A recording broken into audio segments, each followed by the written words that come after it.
I'm Kazuki from Naturality. I'm a tea farmer.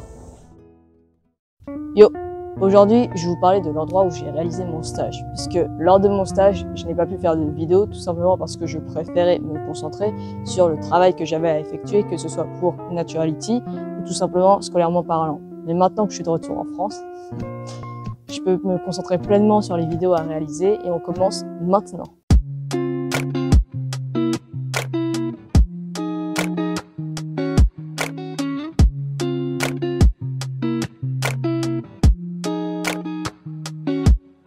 Making tea field takes long time. Yeah. Like, for example, if I'm growing baby trees, takes about 10 years to become this size. It is really easy to destroy the tea field, like abandoning. But once you decide to remake the tea field, it takes much time. So it is important for this generation to keep this going. For me, Naturality is very important because it's a family company. So my dad started this company, so it's very important for me. Comme vous le savez, j'ai réalisé un stage de 7 semaines au Japon dans un organisme appelé Naturality. Mais Naturality, qu'est-ce que c'est? Naturality, c'est une coopérative de producteurs de thé bio localisée au Japon, donc à Setoya, qui est dans Fujieda ou Shizuoka, qui produit, comme je l'ai dit, du thé bio. Lors de ce stage, j'ai notamment contribué à la production de thé noir, à la récolte de feuilles, désherber des champs et tout plein d'autres missions. Étant arrivé début juin, j'ai tout de suite participé à la récolte des feuilles destinées à la production de thé noir. Parce que il y a certaines saisons où on récolte des feuilles de thé, mais si vous n'y connaissez rien en thé, vous inquiétez pas, je vais vous expliquer ça plus tard dans la vidéo. Naturality, ça produit plusieurs types de thé, allant du thé vert, thé noir, genmaicha, matcha et encore plein d'autres. Donc chez Naturality, il y a 3 saisons pour récolter les feuilles de thé. Il y aura printemps, été et automne. Les feuilles de printemps, elles vont être destinées à la production au thé vert. Les feuilles d'été, production de thé noir. Et les feuilles d'automne, production de hojicha. À savoir que chez eux, l'été, ça va être juin. Donc en juin, donc début juin jusqu'à mi-juin environ, on va récolter les feuilles destinées au thé noir. Mais en juillet, ils vont aussi récolter des feuilles. Et ces feuilles-là vont être destinées au matcha. Donc ça va être début juillet jusqu'à mi-juillet environ. Mais en réalité, chaque producteur fait un peu comme il peut et comme il veut. Donc nous, on a ce créneau, cet emploi du temps à respecter. Mais certains producteurs, ils sont pas que producteurs de thé et donc du coup ils vont vouloir favoriser par exemple leur plan de tomates ou de je ne sais quel autre légume et du coup ils vont récolter leurs feuilles de thé un peu plus tard. Donc tu peux faire du thé un peu n'importe quand dans l'année, mais si tu veux vraiment les feuilles basse qualité, forcément c'est à peu près ce genre de emploi du temps que tu dois respecter. Maintenant que vous savez quand récolter les feuilles de thé, on part en direction des champs pour passer à la pratique. Réveil 7h pour être prêt aux alentours de 8h car Kazuki et Takumi viennent aux alentours de 8h pour nous chercher et nous conduire directement au champ de thé. Les trajets peuvent prendre plus ou moins du temps, mais les paysages dans les montagnes sont juste magnifiques.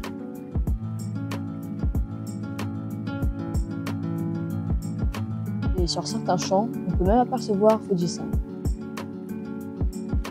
Une fois sur les champs, on désherbe et ce jusqu'à 10h. À 10h, on a le droit à une longue pause, donc entre 30 et 45 minutes, et après, on reprend le désherbage. Le but du désherbage, c'est retirer le plus de mauvaises herbes possible, afin que lorsque Kazuki récolte les feuilles avec sa machine, il y ait le moins de mauvaises herbes et uniquement des feuilles de thé. Comme je l'ai dit, à 10h, on a le droit à une longue pause de repos et on reprend vers 10h30 ou 10h45 jusqu'à 11h30 midi pour rentrer à la maison et manger le repas du midi. Donc, lorsque c'est la saison des récoltes, dès que Kazuki a fini de remplir ses 2 sacs avec sa machine, on va s'occuper, nous, les stagiaires, de les retirer et de les placer à l'ombre afin de ne pas abîmer les feuilles. Et dès qu'on a fini de tout récolter, on met directement les sacs dans le camion afin de pouvoir les ramener à l'usine.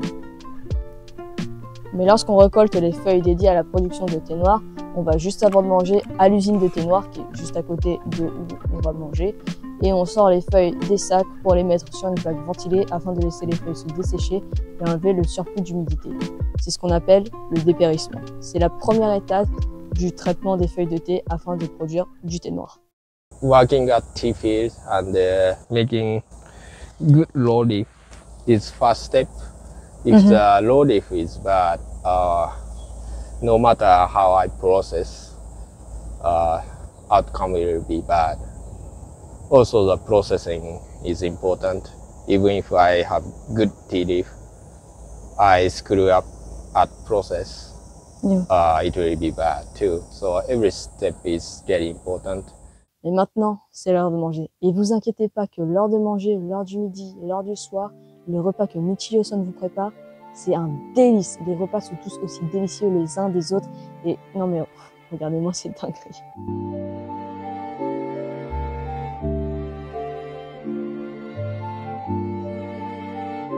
Mais une fois que la pause du midi est terminée, on reprend le travail aux alentours de 13h. Et là, selon la saison, selon ce qu'on va faire, le travail va différer. Je vais vous expliquer petit à petit le procédé de traitement du thé noir. Tout d'abord, le temps que les feuilles dépérissent, on va pendant ce temps enlever les mauvaises herbes et les mauvaises feuilles présentes dans le tas parce qu'on ne veut que des bonnes feuilles afin d'avoir le meilleur thé possible. À savoir que l'étape de dépérissement est une des étapes les plus importantes lorsqu'on veut faire du thé noir.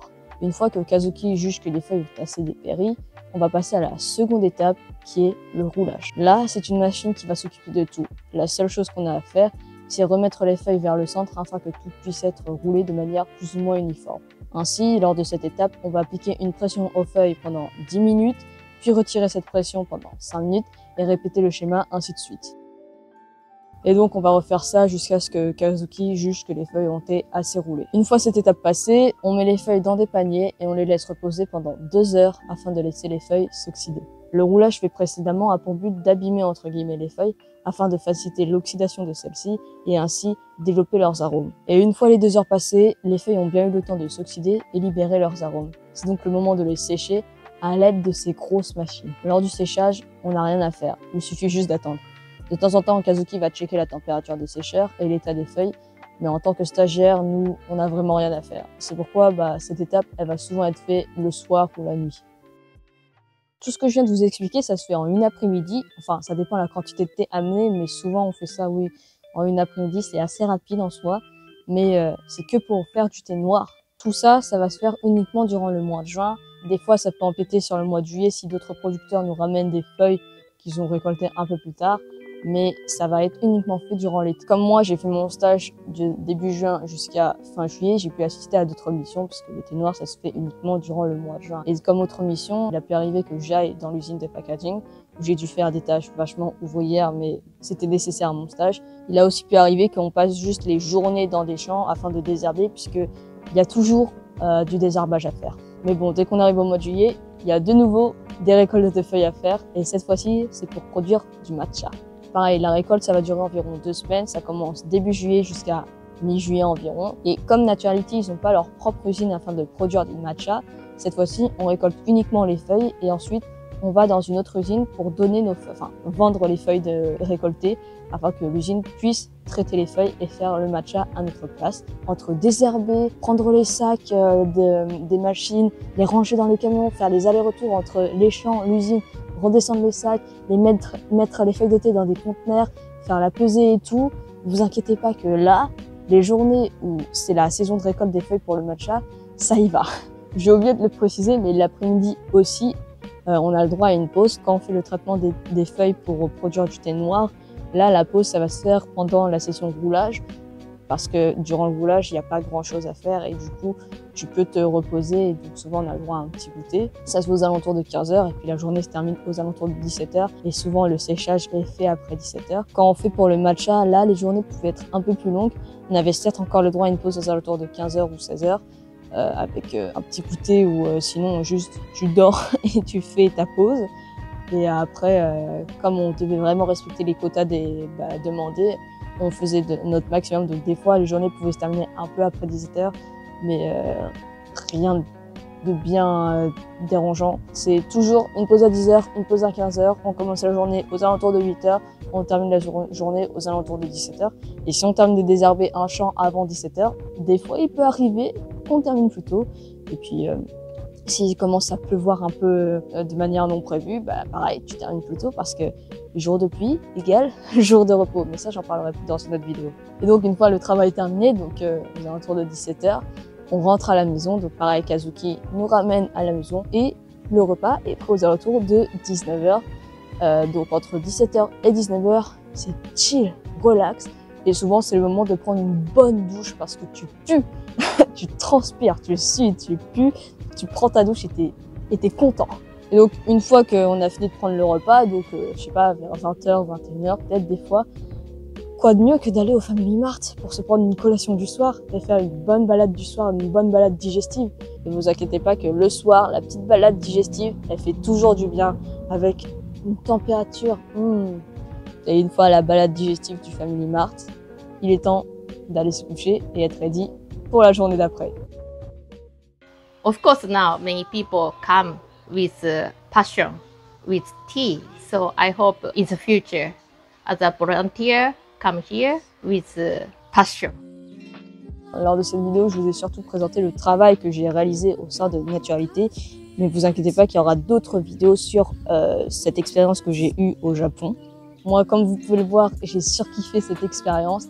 J'ai appris plein de choses, j'ai fait des rencontres incroyables, mais ça, vous en aurez plus dans les prochaines vidéos puisque c'est pas fini cette série de vidéos au Japon. Du coup, moi je vous dis bonne journée ou bonne soirée et je vous donne rendez-vous pour la prochaine vidéo.